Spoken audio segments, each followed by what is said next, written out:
Ao longo dos séculos, Deus tem levantado homens e mulheres que marcaram a história. Pessoas tão cheias da unção e do poder de Deus que mudavam ambientes simplesmente por estarem presentes. Homens e mulheres que andavam lado a lado com o Espírito Santo. E quando falavam, os céus se abriam, milagres aconteciam, mortos ressuscitavam. E tudo isso sem qualquer esforço humano. Isso inevitavelmente nos leva a perguntas profundas e inquietantes. O que eles faziam que os tornava tão diferentes? Qual era o segredo que os permitia entrar em uma dimensão tão gloriosa de poder e unção? Um padrão, um perfil espiritual. Hábitos secretos, comportamentos invisíveis ao público, mas decisivos no mundo espiritual. Homens comuns que acessaram níveis extraordinários de glória. E, sinceramente, não sabemos se todos estão preparados para ouvir isso. Mas se você sempre sentiu que existe algo a mais, um nível maior, uma porção ainda não derramada, então este vídeo é para você.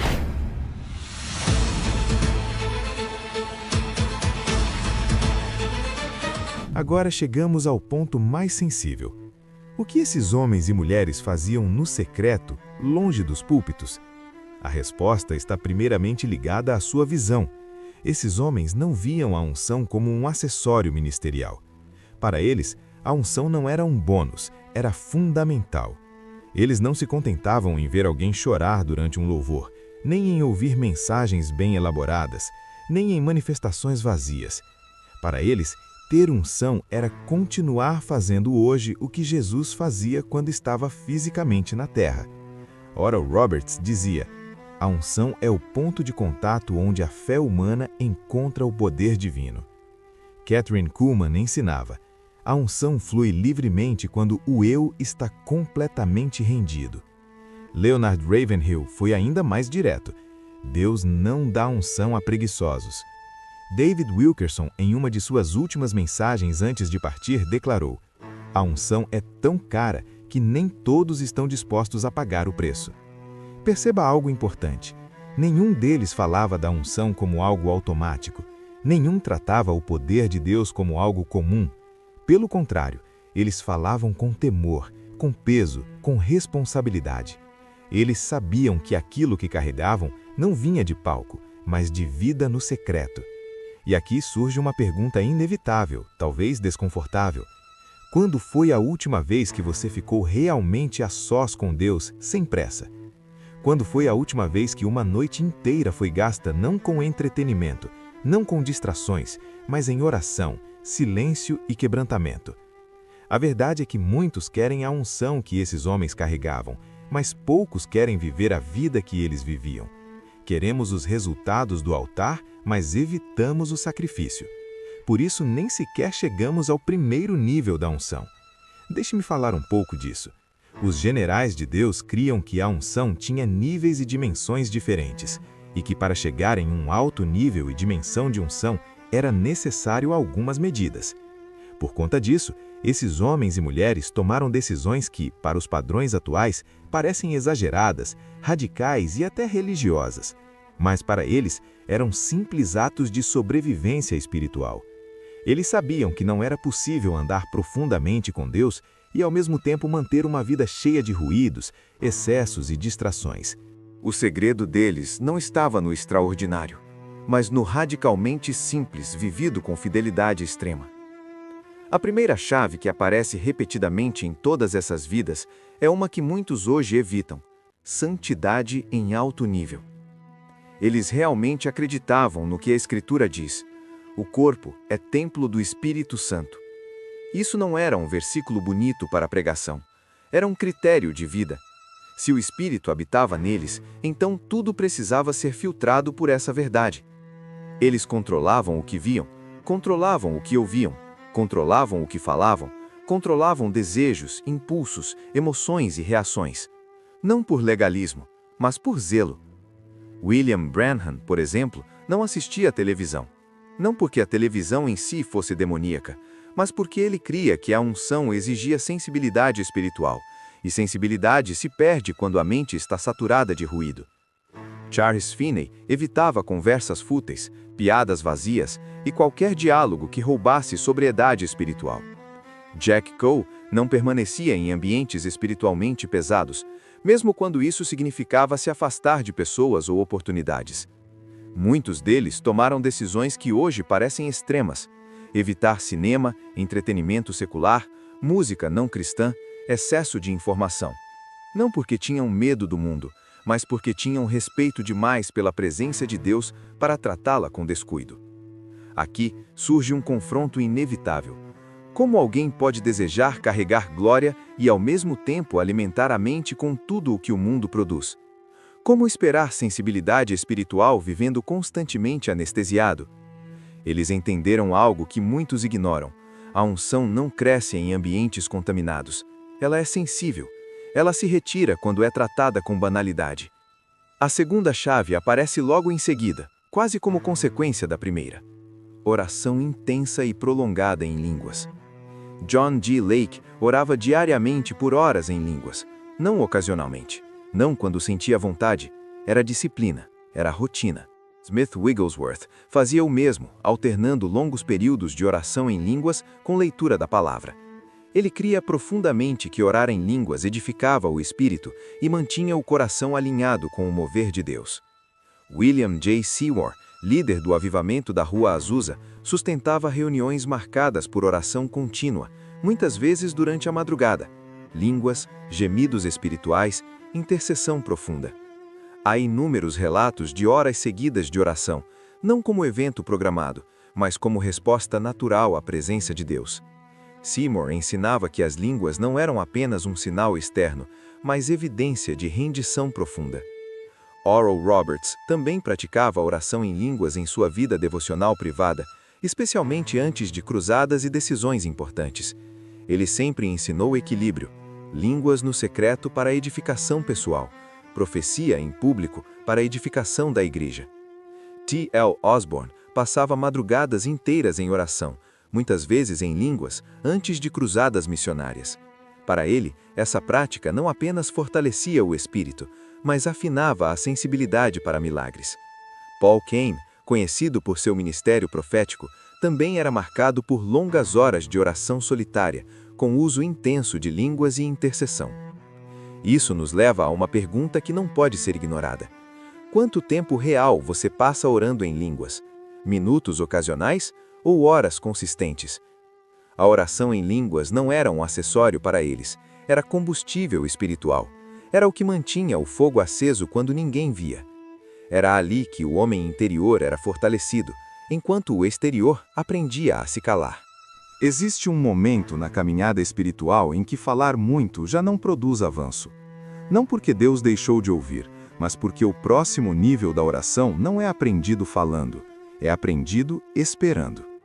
Esperar em Deus não é passividade, não é mente vazia, não é misticismo. Esperar em Deus é permanecer diante dele tempo suficiente para que a carne se cale, a alma se alinhe e o espírito assuma o controle. É ali que a oração deixa de ser um monólogo religioso e se torna diálogo vivo. Os homens e mulheres mais ungidos do século XX entenderam isso cedo.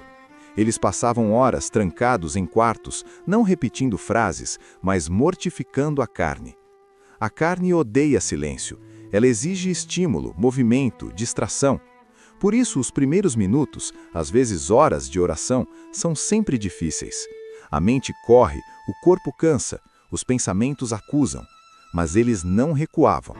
Eles sabiam que se permanecessem, algo aconteceria. Benny Hinn descreveu esse processo como uma jornada por 3 dimensões da oração, refletidas no tabernáculo: o átrio exterior, o lugar santo e o santo dos santos. Não como teoria, mas como experiência espiritual real. No reino do corpo, representado pelo átrio exterior, todos começam. É oração dominada pela carne. Aqui há repetição de pedidos, distrações constantes, sono, inquietação. A mente se torna um campo de batalha. Pensamentos aleatórios, lembranças, condenação e ataques do inimigo surgem sem cessar. Muitos oram nesse nível por anos, e muitos desistem aqui, porque não sentem nada. Não há consciência da presença de Deus, apenas esforço humano tentando alcançar o céu. A maioria nunca passa desse ponto. Mas aqueles que perseveram, mesmo sem sentir nada, começam a atravessar para o reino da alma, representado pelo lugar santo. Aqui algo muda, a repetição cede espaço à sinceridade. O louvor começa a fluir sem esforço. As lágrimas surgem não por emoção induzida, mas por quebrantamento real. A palavra começa a vir à mente com clareza. A voz do inimigo perde força. A oração deixa de ser pesada e se torna viva. É nesse nível que muitos experimentam restauração interior, alegria espiritual e renovação, mas ainda não é o fim. Pouquíssimos seguem adiante. O reino do Espírito, representado pelo Santo dos Santos, exige algo que quase ninguém quer oferecer: entrega total e silêncio interior absoluto. Aqui não há pedidos, não há palavras, não há esforço. O silêncio santo invade o ambiente. A presença de Deus se torna tão real que o tempo perde importância. Não se ora mais para Deus, vive-se com Ele.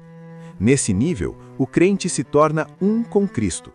Não há agenda, não há pressa, não há distração. Apenas comunhão.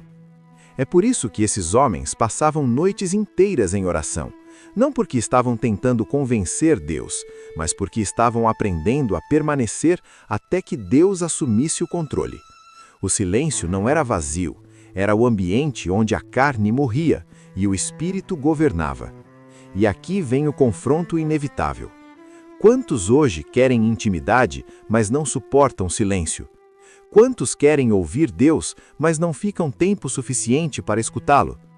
Esperar em Deus exige disciplina, exige acordar cedo quando o corpo quer dormir, exige jejum para enfraquecer a carne e fortalecer o espírito. Exige dizer não a distrações que roubam sensibilidade. Por isso poucos chegam. Não é porque Deus esconde o acesso, é porque o caminho é estreito. A oração verdadeira não é um evento rápido entre compromissos, é um processo de avanço espiritual. Começa na carne, atravessa a alma e culmina no espírito. Quem persevera não experimenta apenas respostas, experimenta união. Torna-se de fato um templo vivo do Espírito Santo. E agora, a pergunta final não pode ser ignorada. Você quer apenas respostas de Deus ou está disposto a permanecer até se tornar íntimo dele? Depois do silêncio, depois da entrega, depois de aprender a esperar em Deus, surge uma verdade que ninguém consegue evitar. A unção não sobrevive no caos. Ela exige ordem. Não ordem religiosa, mas governo espiritual da própria vida. É aqui que muitos tropeçam. Porque desejar intimidade é uma coisa, organizar a rotina para sustentá-la é outra. A quarta chave que aparece com clareza na vida dos homens e mulheres mais usados por Deus é acordar cedo como disciplina espiritual. Não como regra imposta, mas como decisão consciente de prioridade. Eles entenderam que o início do dia define quem governa o restante dele. John Wesley acordava às 4 da manhã todos os dias. Antes que o mundo falasse, ele falava com Deus. Antes que as demandas surgissem, ele se alinhava espiritualmente. Smith Wigglesworth mantinha uma rotina igualmente rigorosa. Seus dias eram divididos com horários fixos de oração e leitura da palavra. Para ele, sensibilidade espiritual não era fruto de emoção, mas de disciplina constante. Charles Finney buscava Deus antes do nascer do sol. Hudson Taylor fazia o mesmo vivendo em condições extremas na China. Ele considerava esse tempo inegociável. Não dependia de circunstância, humor ou agenda. Era ali, no início do dia, que o espírito assumia o controle antes que a carne tivesse chance de ditar o ritmo. Isso nos confronta de forma direta. Quem governa suas manhãs, governa seu dia. E quem governa seu dia, governa sua vida espiritual. Muitos dizem não ter tempo para Deus, mas a verdade é que não tem prioridade. Acordar cedo não é sobre heroísmo espiritual, é sobre colocar Deus no lugar que ele merece. Quando isso não acontece, O resto do dia se torna uma sucessão de reações, não de decisões guiadas pelo Espírito. A quinta chave caminha junto com essa disciplina: jejum regular e disciplinado. Não como evento ocasional, não como resposta a crises, mas como prática contínua. Esses homens não jejuavam apenas quando algo estava errado. Eles jejuavam para manter o espírito sensível e o corpo submisso. John Wesley jejuava 2 vezes por semana, de forma consistente, do amanhecer até a tarde. Para ele, isso fazia parte da vida cristã normal. Smith Wigglesworth também jejuava cerca de 2 vezes por semana, períodos de 24 horas, completamente separado de distrações. Não anunciava, não divulgava, não explicava. Era entre ele e Deus. O jejum, para eles, não era tentativa de manipular o céu, era uma forma de alinhar a terra. O corpo aprendia a obedecer, a carne perdia a força, o espírito ganhava clareza. Eles sabiam que não se governa o mundo espiritual sendo governado pelos próprios apetites. Aqui surge uma verdade que poucos gostam de ouvir. A carne sempre lutará contra o espírito, e se não for disciplinada, ela sempre vencerá. O jejum não mata a carne, mas a coloca no lugar correto. Ele cria espaço interior para Deus falar com mais clareza e agir com mais liberdade. Essas práticas, acordar cedo e jejuar regularmente, não produzem unção automaticamente, elas sustentam a unção. Sem elas, muitos até experimentam momentos de presença, mas não conseguem permanecer. A chama acende, mas se apaga rápido. Os homens e mulheres que marcaram gerações entenderam isso. Eles não buscavam experiências esporádicas, eles buscavam uma vida inteira governada pelo Espírito, e organizaram tudo ao redor disso. A pergunta final dessa parte é simples, mas decisiva. O seu dia está organizado para sustentar a presença de Deus, ou a presença de Deus precisa disputar espaço com todo o resto? Porque a unção que transforma ambientes não é fruto de momentos intensos, mas de vidas disciplinadas, rendidas e governadas pelo Espírito.